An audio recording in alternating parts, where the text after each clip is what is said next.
The sun was just beginning to set over Maple Ridge Estates, painting the manicured lawns and perfectly trimmed hedges in warm gold and pink hues. The moving truck was parked crookedly in my driveway, still half full with the last of my belongings, and upbeat music pulsed faintly from the Bluetooth speaker on the porch. It was my move-in day, the fresh start I had been craving for years. After months of apartment living, I finally had my dream house, a 2-story brick home with a spacious backyard. The air smelled faintly of barbecue, my friends' laughter floated across the yard, and for the first time in a long while, I felt at peace. But if I had known what was about to happen, I would have kept the party small. Or maybe not had it at all. The first sign of trouble came in the form of a sharp staccato sound, the click, click, click of high heels on concrete. I turned toward the noise just in time to see her. A woman in her late 50s, sharp bob haircut, pressed beige slacks, a collared blouse that looked like it had been ironed that morning, and an expression so tight it could snap in two.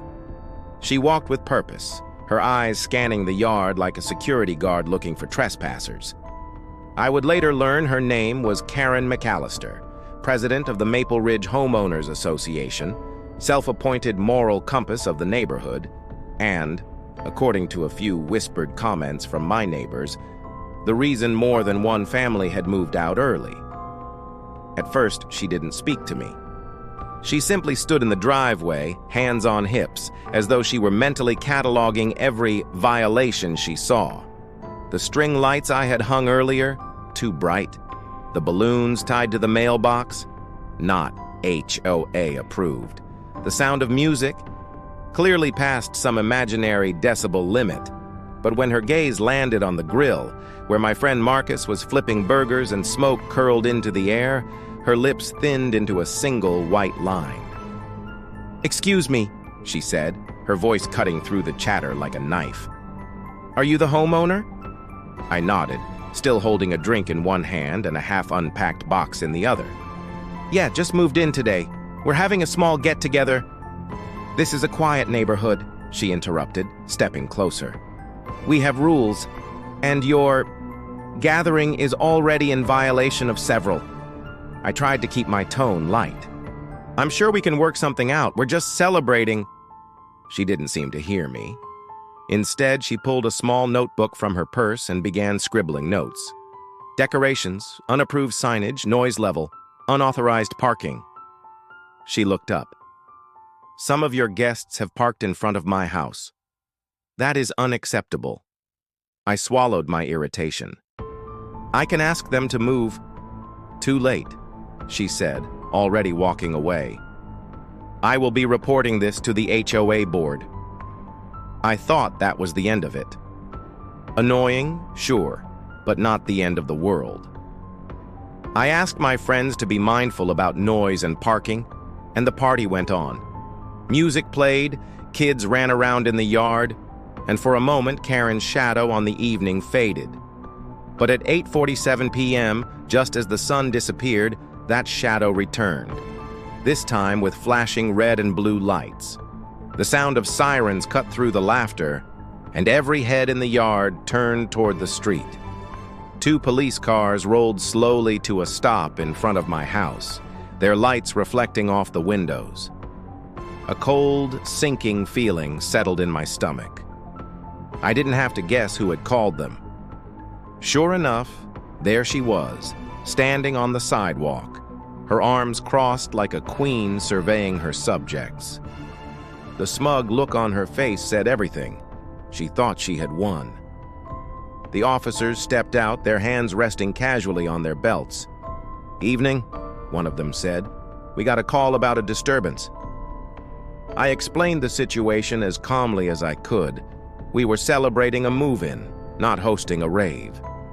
The officer glanced at the small crowd in my backyard, the kids chasing each other with glow sticks, the soft music now barely audible, and I could see the flicker of understanding in his eyes. He turned to Karen. "Ma'am, this doesn't seem like a disturbance." "It's a violation of HOA policy," she snapped. "And they're blocking my driveway." Before the officer could respond, The distant rumble of another engine drew everyone's attention. A sleek black SUV rolled up the street, slowing as it neared my driveway. Then another vehicle. And another. All expensive. All unfamiliar to Karen and to me. I blinked in confusion until the first SUV door opened and out stepped a man in a tailored suit, sunglasses glinting under the streetlights. "Is this the place?" he called out, his deep voice carrying easily. Behind him, a woman in a shimmering dress stepped onto the curb, followed by two more sharply dressed men. Then it hit me. These weren't just friends of friends. These were my cousin Daniel's business associates, the ones he had mentioned might drop by if they were in the area. Daniel worked in the entertainment industry, which in his case meant music, nightlife, and an extended network of people who looked like they belonged on magazine covers. The crowd's energy shifted instantly. My neighbors peeked from behind curtains, trying to catch glimpses of the glamorous newcomers. The police officers exchanged quick, puzzled glances. Karen's smugness faltered, replaced by something closer to unease. "Hope we're not late," one of the men said, handing me a bottle of champagne that probably cost more than my entire grill. Suddenly, the party wasn't just a neighborhood gathering, it was an event. My cousin Daniel appeared behind the group, grinning like he'd just pulled off the prank of the century. "Thought we'd make it interesting," he whispered.